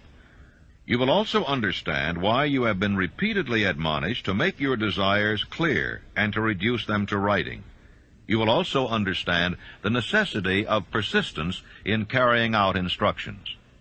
The 13 principles are the stimuli with which you acquire the ability to reach and to influence your subconscious mind. Do not become discouraged if you cannot do this upon the first attempt. Remember that the subconscious mind may be voluntarily directed only through habit under the directions given in the chapter on faith. You have not yet had time to master faith. Be patient. Be persistent.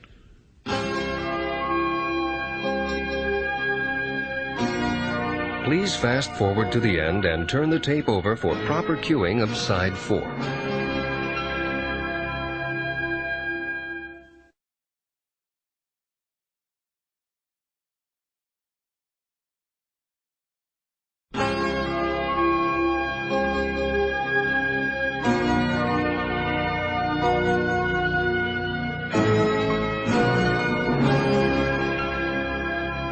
All thought impulses intended for transmutation into their physical equivalent, voluntarily planted in the subconscious mind, must pass through the imagination and be mixed with faith. The mixing of faith with a plan or purpose intended for submission to the subconscious mind may be done only through the imagination. From these statements, you will readily observe that voluntary use of the subconscious mind calls for coordination and application of all the principles. You are preparing yourself to influence and control the inner audience of your subconscious mind in order to hand over to it the desire for money, which you wish transmuted into its monetary equivalent. It is essential, therefore, that you understand the method of approach to this inner audience. You must speak its language, or it will not heed your call. It understands best the language of emotion or feeling. Let us therefore describe here the 7 major positive emotions and the 7 major negative emotions.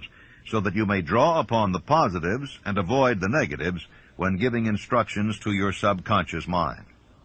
The 7 major positive emotions: the emotion of desire, the emotion of faith, the emotion of love, the emotion of sex, the emotion of enthusiasm, the emotion of romance, the emotion of hope. There are other positive emotions, but these are the 7 most powerful and the ones most commonly used in creative effort. Master these 7 emotions. They can be mastered only by use, and the other positive emotions will be at your command when you need them. Remember in this connection that you are studying a book which is intended to help you develop a money consciousness by filling your mind with positive emotions.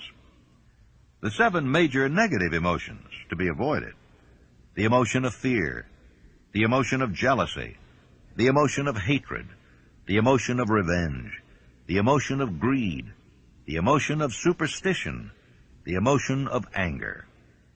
Positive and negative emotions cannot occupy the mind at the same time. One or the other must dominate. It is your responsibility to make sure that positive emotions constitute the dominating influence of your mind. Here the law of habit will come to your aid. Form the habit of applying and using the positive emotions. Eventually they will dominate your mind so completely that the negatives cannot enter it. Only by following these instructions literally and continuously can you gain control over your subconscious mind. The presence of a single negative in your conscious mind is sufficient to destroy all chances of constructive aid from your subconscious mind.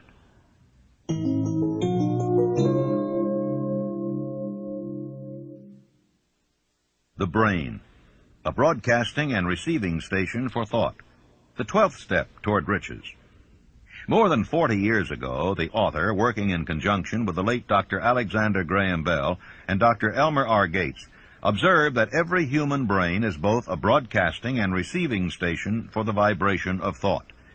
The subconscious mind is the sending station of the brain, through which vibrations of thought are broadcast. The creative imagination is the receiving set, through which the energies of thought are picked up.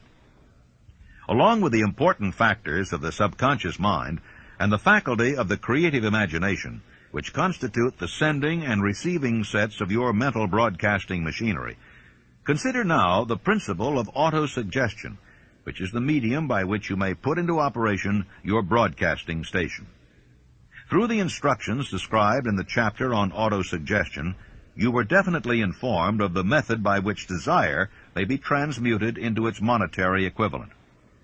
Operation of your mental broadcasting station is a comparatively simple procedure. You have but 3 principles to bear in mind and to apply when you wish to use your broadcasting station: the subconscious mind, creative imagination, and autosuggestion. The stimuli through which you put these 3 principles into action have been described, and the procedure begins with desire. The greatest forces are intangible.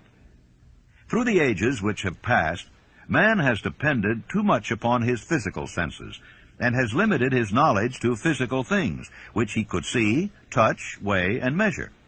We are now entering the most marvelous of all ages, an age which will teach us something of the intangible forces of the world about us.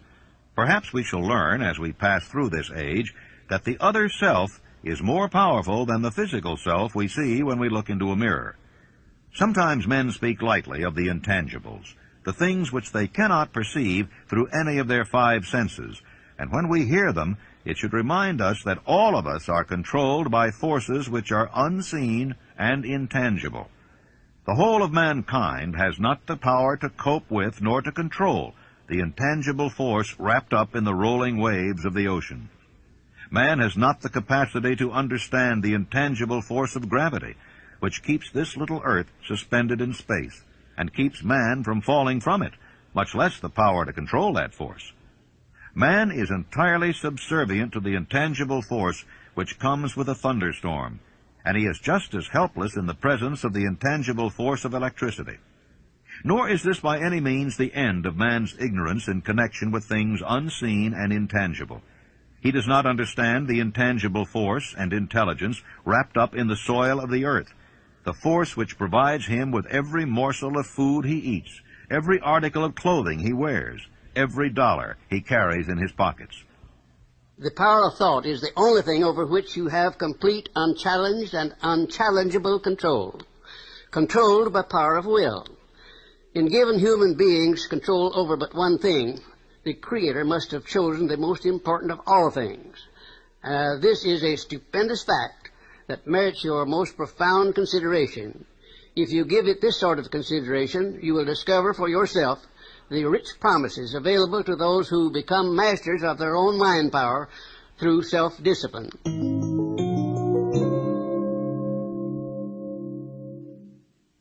The sixth sense, the door to the temple of wisdom, the 13th step toward riches. The 13th principle is known as the sixth sense, through which infinite intelligence may and will communicate voluntarily without any effort from or demands by the individual. This principle is the apex of the philosophy. It can be assimilated, understood, and applied only by first mastering the other 12 principles. The sixth sense is that portion of the subconscious mind which has been referred to as the creative imagination. It has also been referred to as the receiving set, through which ideas, plans, and thoughts flash into the mind. The flashes are sometimes called hunches or inspiration. The sixth sense defies description. It cannot be described to a person who has not mastered the other principles of this philosophy, because such a person has no knowledge and no experience with which the sixth sense may be compared. Miracles of the sixth sense. The author is not a believer in, nor the advocate of miracles, for the reason that he has enough knowledge of nature to understand that nature never deviates from her established laws. Some of her laws are so incomprehensible that they produce what appear to be miracles. The sixth sense comes as near to being a miracle as anything I have ever experienced. This much the author does know, that there is a power or a first cause or an intelligence which permeates every atom of matter and embraces every unit of energy perceptible to man, that this infinite intelligence converts acorns into oak trees, causes water to flow downhill in response to the law of gravity, follows night with day and winter with summer, each maintaining its proper place and relationship to the other.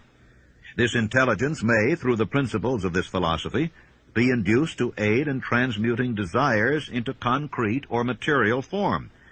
The author has this knowledge because he has experimented with it and has experienced it. Step by step through the preceding chapters, you have been led to this, the last principle. If you have mastered each of the preceding principles, you are now prepared to accept, without being skeptical, the stupendous claims made here. If you have not mastered the other principles, you must do so before you may determine definitely whether or not the claims made in this chapter are fact or fiction. Long before I had ever written a line for publication or endeavored to deliver a speech in public, I followed the habit of reshaping my own character by trying to imitate the 9 men whose lives and works had been most impressive to me. These 9 men were Emerson, Paine, Edison, Darwin, Lincoln, Burbank, Napoleon, Ford, and Carnegie. Every night, over a long period of years, I held an imaginary council meeting with this group whom I called my invisible counselors. I had a very definite purpose in indulging my imagination through these nightly meetings. My purpose was to rebuild my own character so it would represent a composite of the characters of my imaginary counselors. Realizing, as I did early in life, that I had to overcome the handicap of birth in an environment of ignorance and superstition, I deliberately assigned myself the task of voluntary rebirth through the method I have described above. Building character through autosuggestion. I knew, of course, that all men have become what they are because of their dominating thoughts and desires. I knew that every deeply seated desire has the effect of causing one to seek outward expression through which that desire may be transmuted into reality. I knew that self-suggestion is a powerful factor in building character, that it is, in fact, the sole principle through which character is built. With this knowledge of the principles of mind operation, I was fairly well armed with the equipment needed in rebuilding my character. In these imaginary council meetings, I called on my cabinet members for the knowledge I wished each to contribute. My method of addressing the members of the imaginary cabinet would vary according to the traits of character in which I was, for the moment, most interested in acquiring. I studied the records of their lives with painstaking care. After some months of this nightly procedure, I was astounded by the discovery that these imaginary figures became apparently real. Each of these 9 men developed individual characteristics which surprised me. For example, Lincoln developed the habit of always being late, and then walking around in solemn parade. He always wore an expression of seriousness upon his face. Rarely did I see him smile. That was not true of the others. Burbank and Payne often indulged in witty repartee which seemed at times to shock the other members of the cabinet. These meetings became so realistic that I became fearful of their consequences and discontinued them for several months. The experiences were so uncanny, I was afraid if I continued them, I would lose sight of the fact that the meetings were purely experiences of my imagination. This is the first time that I have had the courage to mention this. Heretofore, I have remained quiet on the subject, because I knew from my own attitude in connection with such matters that I would be misunderstood if I described my unusual experience. I have been emboldened now to reduce my experience to the printed page, because I am now less concerned about what they say than I was in the years that have passed. Lest I be misunderstood, I wish here to state most emphatically that I still regard my cabinet meetings as being purely imaginary, but I feel entitled to suggest that while the members of my cabinet may be purely fictional, and the meetings existent only in my own imagination, they have led me into glorious paths of adventure, rekindled an appreciation of true greatness, encouraged creative endeavor, and emboldened the expression of honest thought. Tapping the source of inspiration. Somewhere in the cell structure of the brain is located an organ which receives vibrations of thought ordinarily called hunches. So far, science has not discovered where this organ of the sixth sense is located, but this is not important. The fact remains that human beings do receive accurate knowledge through sources other than the physical senses. Such knowledge generally is received when the mind is under the influence of extraordinary stimulation. Any emergency which arouses the emotions and causes the heart to beat more rapidly than normal may, and generally does, bring the sixth sense into action. Anyone who has experienced a near accident while driving knows that on such occasions the sixth sense often comes to one's rescue and aids by split seconds in avoiding the accident. My original purpose in conducting council meetings with imaginary beings was solely that of impressing my own subconscious mind through the principle of autosuggestion with certain characteristics which I desired to acquire. In more recent years, my experimentation has taken on an entirely different trend. I now go to my imaginary counselors with every difficult problem which confronts me and my clients. The results are often astonishing, although I do not depend entirely on this form of counsel. The starting point of all achievement is desire. The finishing point is that brand of knowledge which leads to understanding, understanding of self, understanding of others, understanding of the laws of nature, recognition and understanding of happiness. This sort of understanding comes in its fullness only through familiarity with and use of the principle of the sixth sense. Before you can put any portion of this philosophy into successful use, your mind must be prepared to receive it. The preparation is not difficult. It begins with study, analysis, and understanding of 3 enemies which you shall have to clear out: indecision, doubt, and fear. The sixth sense will never function while these 3 negatives, or any one of them, remain in your mind. The members of this unholy trio are closely related. Where one is found, the other 2 are close at hand. The 6 basic fears. There are 6 basic fears, with some combination of which every human suffers at one time or another. Most people are fortunate if they do not suffer from the entire 6. Named in the order of their most common appearance, they are the fear of poverty, the fear of criticism, the fear of ill health. That's at the bottom of most of one's worries. The fear of loss of love of someone, the fear of old age, the fear of death. All other fears are of minor importance. They can be grouped under these 6 headings. Fears are nothing more than states of mind. One state of mind is subject to control and direction. Man can create nothing which he does not first conceive in the form of an impulse of thought. Following this statement comes another of still greater importance, namely, man's thought impulses begin immediately to translate themselves into their physical equivalent, whether those thoughts are voluntary or involuntary. Thought impulses which are picked up by mere chance, thoughts which have been released by other minds, may determine one's financial, business, professional, or social destiny just as surely as do the thought impulses which one creates by intent and design. We are here laying the foundation for the presentation of a fact of great importance to the person who does not understand why some people appear to be lucky, while others of equal or greater ability, training, experience, and brain capacity seem destined to ride with misfortune. This fact may be explained by the statement that every human being has the ability to completely control his own mind, and with this control, obviously, every person may open his mind to the tramp thought impulses which are being released by other brains, or close the doors tightly and admit only thought impulses of his own choice. Nature has endowed man with absolute control over but one thing, and that is thought. This fact, coupled with the additional fact that everything which man creates begins in the form of a thought, leads one very near to the principle by which fear may be mastered. If it is true that all thought has a tendency to clothe itself in its physical equivalent, and this is true beyond any reasonable room for doubt, it is equally true that thought impulses of fear and poverty cannot be translated into terms of courage and financial gain. The 6 basic fears become translated into a state of worry through indecision. Relieve yourself forever of the fear of death by reaching a decision to accept death as an inescapable event. Whip the fear of poverty by reaching a decision to get along with whatever wealth you can accumulate without worry. Put your foot upon the neck of fear of criticism by reaching a decision not to worry about what other people think, do, or say. Eliminate the fear of old age by reaching a decision to accept it, not as a handicap, but as a great blessing which carries with it wisdom, self-control, and understanding not known to youth.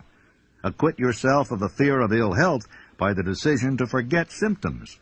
Master the fear of loss of love by reaching a decision to get along without love if that is necessary. Kill the habit of worry in all its forms by reaching a general blanket decision that nothing which life has to offer is worth the price of worry. With this decision will come poise, peace of mind, and calmness of thought, which will bring happiness.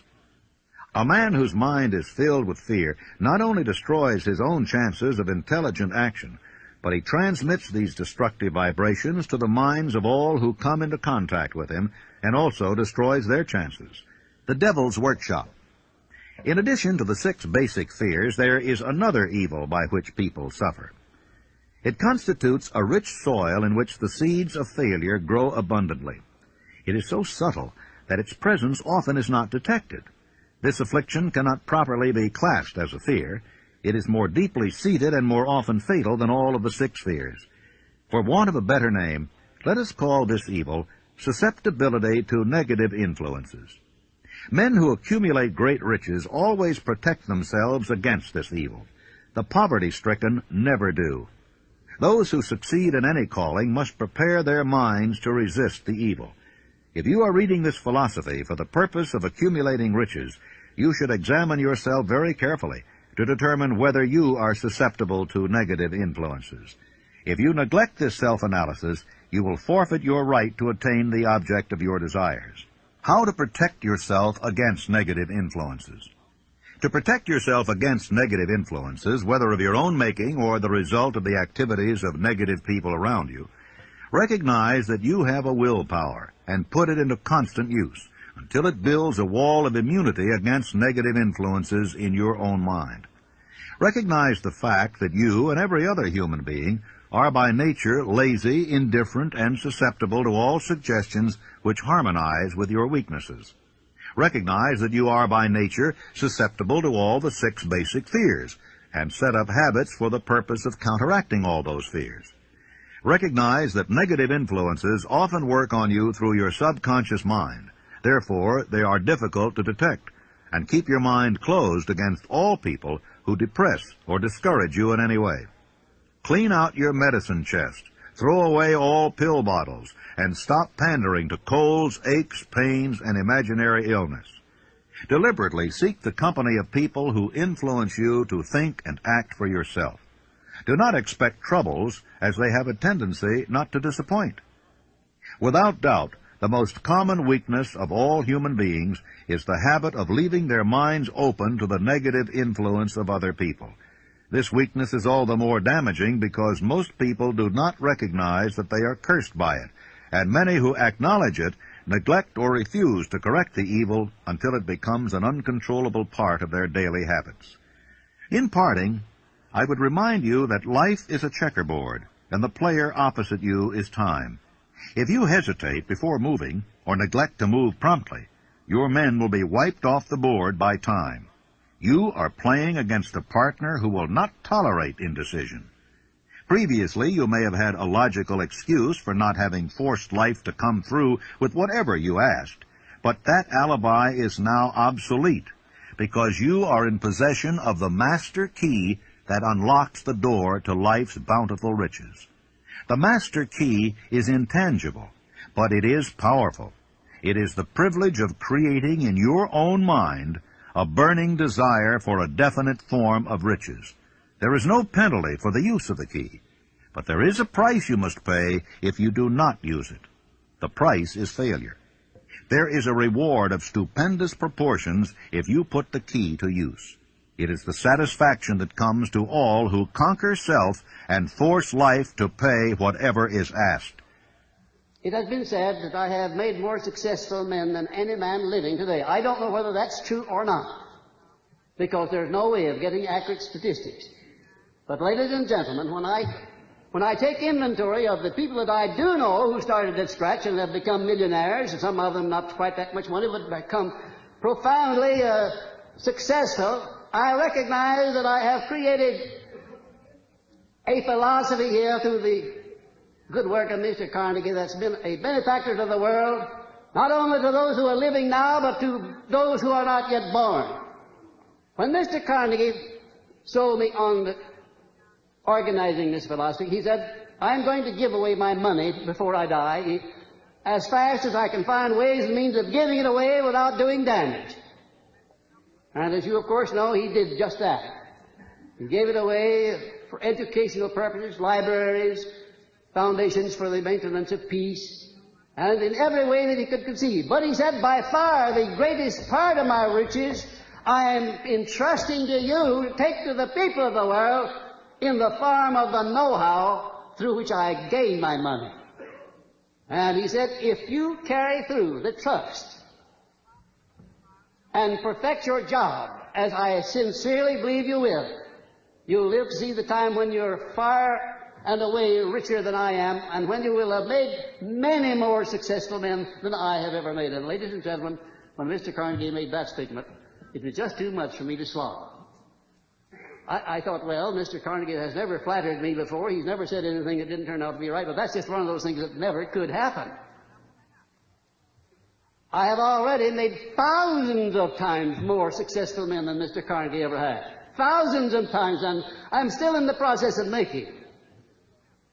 You know, ladies and gentlemen, during those 20 years of research that I put into the building of this philosophy, I ran into some very profound facts and truths. And one of them consists in this fact, that when a great crisis comes over the world, there always comes out some unknown with the formula for dissolving that crisis. Like Abraham Lincoln, for instance, in the time of need, when this country was about to be split asunder by internal strife. By George Washington preceding Lincoln. By Franklin D. Roosevelt at the time when the people were stampeded with fear and they were standing in great lines to draw their money out of the bank. And I sometimes wonder if this hand of destiny, which has such a long arm behind it, doesn't reach over in places like the one where I was born and lift out people out of humble and lowly stations and give them great jobs to do in life as an inspiration and an object lesson to other people to show what can be done when one recognizes the God-given power of thought and puts it to proper use. Because if you really and truly tune in on the main line of my source of faith and my source of enthusiasm, become indoctrinated with this philosophy, no matter what it is that you're doing in life, what it is you want to do, you'll find the way always open, and I thank you very much. Thank you.